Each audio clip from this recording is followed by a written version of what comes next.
This is my Google Pixel Watch. Now, I know what you're thinking. Showing off a cracked watch is probably not the best start to a review, and it doesn't really bode well. However, I still want to share my thoughts and opinions on the watch, despite the crack in the screen, and then maybe go over some of the flaws involved in it. So you're a little bit more educated than maybe I was. Back when I was an iPhone user, I got a Gen 3 Apple Watch, which I thought at the time was absolutely awesome. However, I never actually seemed to wear it, and I always just left it on charge and left it lying around the place. So I ended up just selling it and never actually using it. However, I did come away with a good understanding of the Apple Watch, and seeing my wife use her Apple Watch and everyone else talk about their Apple Watches, I've got a good understanding of the Apple Watch interface. So fast forward to now, when I have a Google Pixel phone, I started going down the path of wanting a new smartwatch. Now the problem was, obviously I couldn't have an Apple Watch. And I mean, you could definitely argue this fact, but Apple Watches are up there as being probably one of the best smartwatches on the market. And I wasn't just about to switch away from my Google Pixels, because I quite like them, back to Apple just for a smartwatch. So, I started looking out for a new smartwatch. Out of the options that were available to me, there was obviously Samsung and Fitbit and Garmin. And to be fair, I'm not a huge fan of Samsung products, never have since I dealt with them working in retail. I wasn't a huge fan of the square faces of Fitbits. I really wanted a round watch, and the Garmin watches were the only other option available, and I just wasn't too sure if that was really the best option for me, but they were still, up there in the rankings. So enter the Google Pixel Watch. So it was around about this time when the Google Pixel Watch was released, and it was the answer to all of my problems.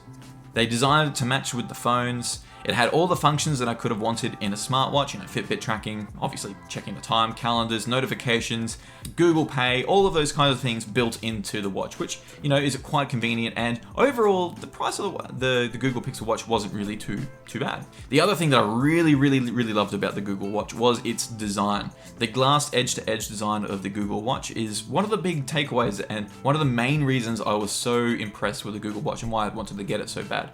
That obviously combined with the fact that it matched my phone, it was going to work well with the Google interface, so it was going to be a perfect phone for me.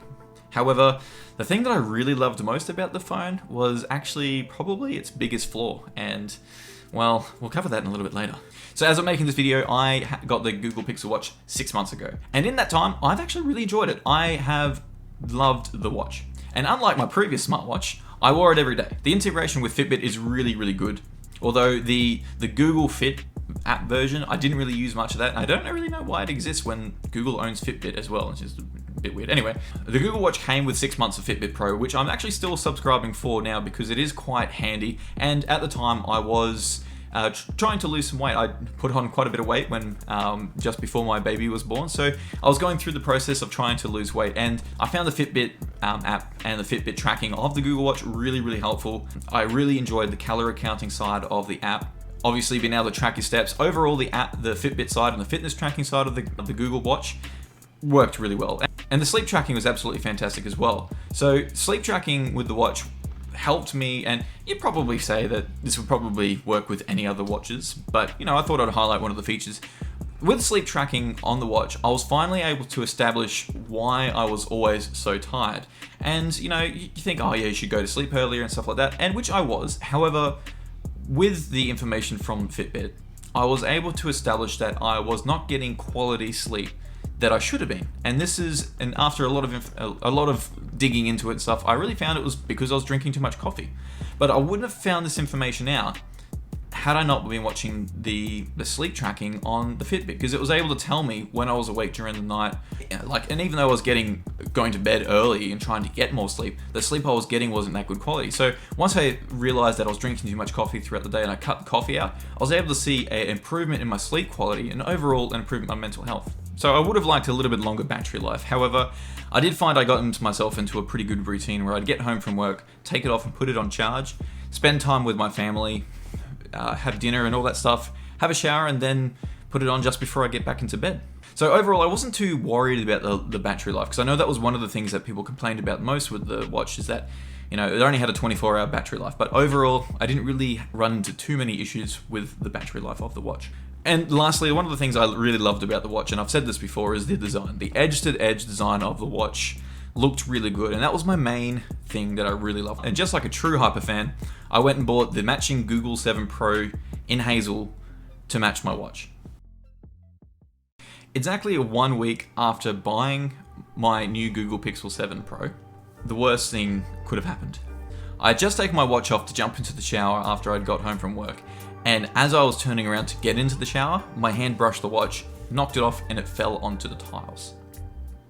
The watch landed on its side and basically popped like a light bulb.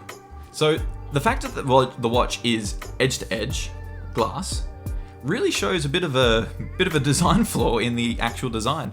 You know, it looks absolutely amazing and beautiful, but that's the one thing that I think really caused it to really explode. Like, look at that, it just like really popped. So the entire watch face is shattered. It popped all over the ground. There's glass everywhere, and I was absolutely gutted when this happened. And I stepped into the shower where the water of the shower would hide my tears. Now in the shower I thought to myself, okay, it's not too bad. I mean, like, yes, I made a dumb mistake. I've knocked off my watch. It's damaged. I was a bit annoyed at myself, but you know, things break. I'm sure smartwatches break and shatter and get cracked screens occasionally. So, you know, it should be able to be fixable, right? Yeah, I should be able to fix it, right? Well, after my shower and a quick Google search, I soon found out that it cannot be repaired. So the first thing you find when you jump onto Google and Google a Google Pixel Watch screen repair, the first thing that comes up is a Google forum on their own page talking with someone talking about their experience of opening up a Google Watch and it falling out and shattering on the ground when they first bought it, and Google basically turning around and saying, sorry, we don't fix it, you're gonna have to buy another one. So that was a bit rough, and I didn't get my hopes up after that. So I thought, you know, okay, let's try something. I messaged Google support, and kudos to them. They got back to me pretty promptly. They even tried to look at getting it replaced, but they pulled the whole, oh, well, you damaged it, so, oh well. And, you know, I'm happy to admit that. The watch broke. But the moment I mentioned, can I get it fixed, completely ghosted. No response whatsoever. So I thought I'd turn to Twitter and, you know, express my upsetness about my watch breaking. And so what I said was, last night I found out just how fragile my Google Pixel Watch is. To make matters worse, it seems they can't be repaired. Its most appealing feature, the round shape and the glass edge design, was its biggest flaw. Any solutions, Google? And they turned around and they responded quite quickly, which is, you know, quite good of them. And they said, hey, sorry, we're here about that. How did you do it? And I said, well, I dropped it and I live in Australia. And they go, well, we understand how it's important to you, but any customer-induced damages void your Pixel Watch's warranty and eligibility. Well, no shit, I get that. I'm happy to admit that. We'd suggest checking the Google store for any offers available for the Google Pixel Watches. So basically, they're just saying, keep an eye out for specials and maybe you can buy it for cheaper, but overall, you're just gonna have to buy a new one. Yep, so my $500 Google Pixel Watch, completely useless. And because the glass on the front is completely shattered and it's very loose and squishy, I don't really want to wear it anymore. So kind of just junk at this point. So apparently the reason why, and I did a little bit of further digging, the reason why it can't be repaired is because there's some very cheap plastic used inside of it, which often breaks during the repair process, which makes the repair pointless and labor intensive and too expensive to do. So this brings me to the conclusion of this story and my recommendations. As much as I love the watch, and I am very, very sad that I did break it, I'm not going to be forking out the money to buy a new one. The risk of it breaking is too high, and the cost of repair, obviously, the cost of repair of this watch is buying a whole new watch. So these things obviously can happen. So stacking up the things here, so this compared with the low battery life, and the willingness of Google to just completely ignore that the problem exists and say, oh, okay, bye. You know, it kind of makes me think that, you know, they're aware of the problem and they're probably going to implement it in future designs. So what I'm going to do is keep an eye out for a Gen 2 watch. Now, I'm not completely off Google. I'm just off the Google Pixel Watch. I actually really enjoy the phone, and that's what we're recording this video with right now, and I'm very impressed with this quality of this camera. So overall, I'm pretty happy with the Google functionality and the Google ecosystem. It's just a non-repairable watch. It's a bit, you know, come on, guys.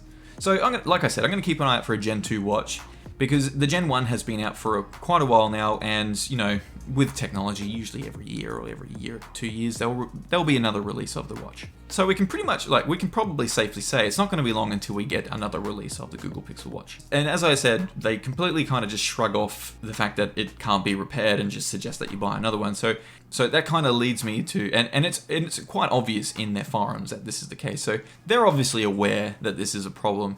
And, if they were smart, they would look at, redesigning the Google Pixel Gen 2 or Watch Gen 2 to include a repairable watch face. So if I was you, if I was going to be looking at buying a Google Pixel Watch, I would maybe consider waiting until another one comes out. Because, they are still a great watch. Or get it insured if you want to, and if you don't want to risk it. Or put a case on it, so that way if you are like me and you do drop it, there's low risk of it being damaged. See, the reason I didn't have a case is just because it looks so good, and I think putting a case on something that looks so good just kind of defeats the purpose. You might as well just, wear a normal watch. Anyway, I digress. I hope you've enjoyed this video, and if you did, please give it a thumbs up, and if you enjoy what I'm doing on my channel here, hit the subscribe button, and I'll see you for another video. Thanks again for watching, and I will catch you next time.